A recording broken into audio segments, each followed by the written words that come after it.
Bismillahirrahmanirrahim. Assalamualaikum warahmatullahi wabarakatuh. Hello everyone, my name is Arveni Jasmal. I study at IAIN Palopo from the Faculty of Tarbiyah and Teacher Training. I'm from the 5th semester of B class. Today I will explain about the principle of developing syllabus and lesson plan. Jadi perlu kita pahami bahwa prinsip pengembangan silabus telah diserahkan sepenuhnya kepada setiap satuan pendidikan, terkhusus bagi yang sudah mampu melakukannya. Oleh karena itu, setiap satuan pendidikan diberi kebebasan dalam mengembangkan silabus sesuai dengan kondisi dan kebutuhan masing-masing. Hal ini dilakukan agar pengembangan silabus tetap berada dalam bingkai pengembangan kurikulum. Jadi ada beberapa prinsip pengembangan silabus. Yang pertama, ilmiah, di mana seluruh materi dan kegiatan yang menjadi muatan dalam silabus harus benar, logis, dan dapat dipertanggungjawabkan secara keilmuan. Yang kedua, relevan. Jadi cakupan, kedalaman, dan urutan penyajian dalam silabus harus ada keterkaitan dengan tingkat perkembangan fisik, emosional peserta didik. Yang ketiga, sistematis, di mana setiap komponen silabus saling berhubungan dan mencapai kompetensi. Yang keempat, konsisten. Jadi adanya hubungan yang konsisten antara kompetensi dasar, indikator, materi pokok, pengalaman belajar, sumber belajar, dan sistem penilaian. Yang kelima, memadai. Yang keenam, aktual dan kontekstual. Yang ketujuh, fleksibel. Yang kedelapan, menyeluruh. Next, saya akan menjelaskan prinsip pengembangan dari lesson plan tersebut. Yang pertama, perbedaan peserta didik, di mana setiap siswa memiliki perbedaan secara individual, seperti motivasi belajar, bakat, minat, dan potensi. Yang kedua, mengarahkan partisipasi aktif peserta didik. Artinya bahwa setiap guru dalam menyusun RPP-nya harus memegang prinsip bahwa nanti dalam pembelajarannya akan dapat membuat siswa menjadi aktif dalam kegiatan pembelajaran yang akan dilakukan. Yang ketiga, student-centered, yaitu perancangan pembelajaran menunjukkan prinsip bahwa nantinya kegiatan yang akan dirancang akan membuat peserta didik menjadi pusat kegiatan belajar, bukan pada gurunya.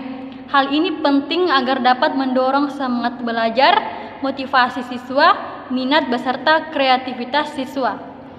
Yang keempat, memberi feedback atau umpan balik dan follow up dalam artian tindak lanjut. Sebuah RPP yang dirancang oleh guru harus memperhatikan prinsip.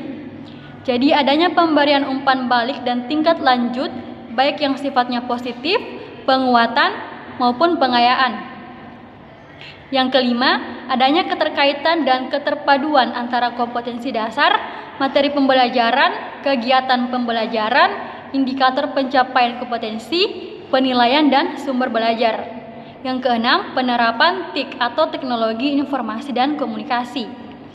Jadi dalam proses penyusunan RPP untuk kurikulum 2013 haruslah mengintegrasikan teknologi informasi dan komunikasi.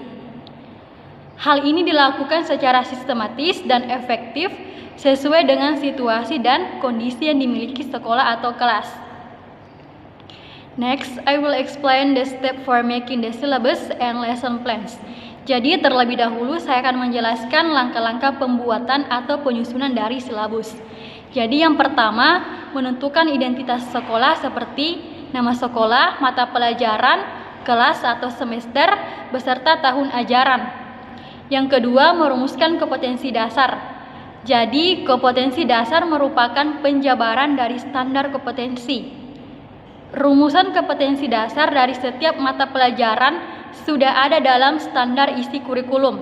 Tugas guru hanyalah menganalisis kompetensi tersebut. Yang ketiga, merumuskan kegiatan pembelajaran. Kegiatan pembelajaran adalah segala aktivitas belajar siswa, baik kegiatan fisik maupun kegiatan non-fisik. Hal ini dilakukan untuk mencapai kompetensi dasar tertentu. Jadi berbagai ragam kegiatan pembelajaran dapat dilakukan sesuai dengan kompetensi yang akan dicapai. Yang keempat, mengidentifikasi materi pokok atau materi pembelajaran. Jadi materi pokok disusun untuk pencapaian tujuan sehingga dipilih sesuai dengan kompetensi dasar yang harus dicapai.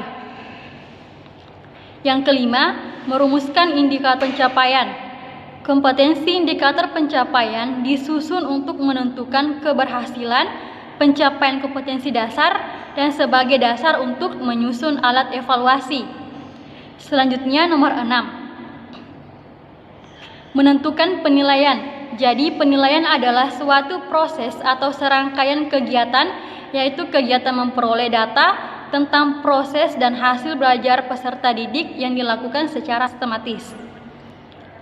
Next, nomor 7, menentukan alokasi waktu. Jadi penentuan alokasi waktu pada setiap kompetensi dasar didasarkan kepada jumlah minggu efektif dan alokasi waktu mata pelajaran per minggu dengan mempertimbangkan jumlah kompetensi dasar. And the last, menentukan sumber belajar.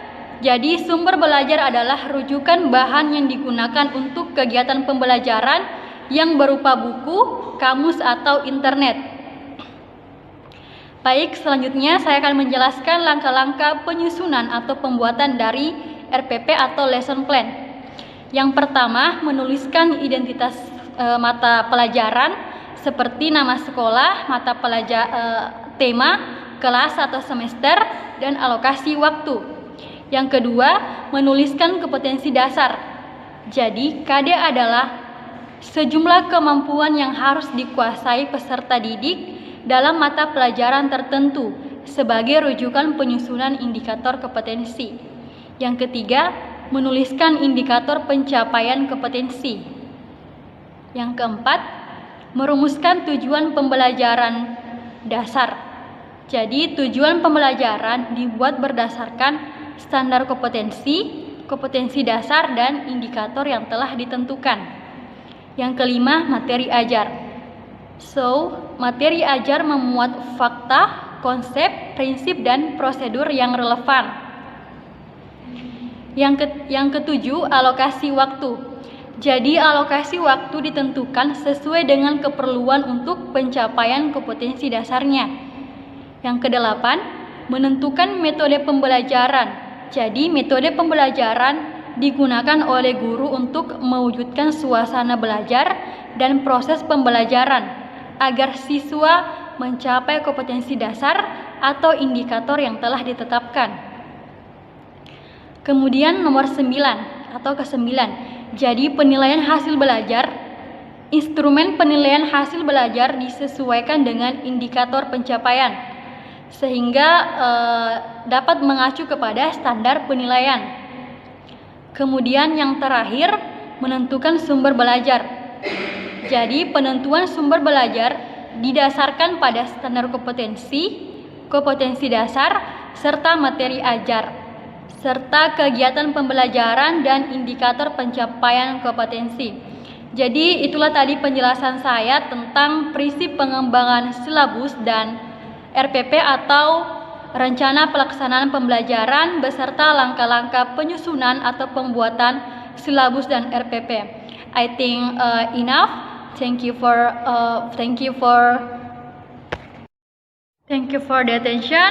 Wassalamualaikum warahmatullahi wabarakatuh.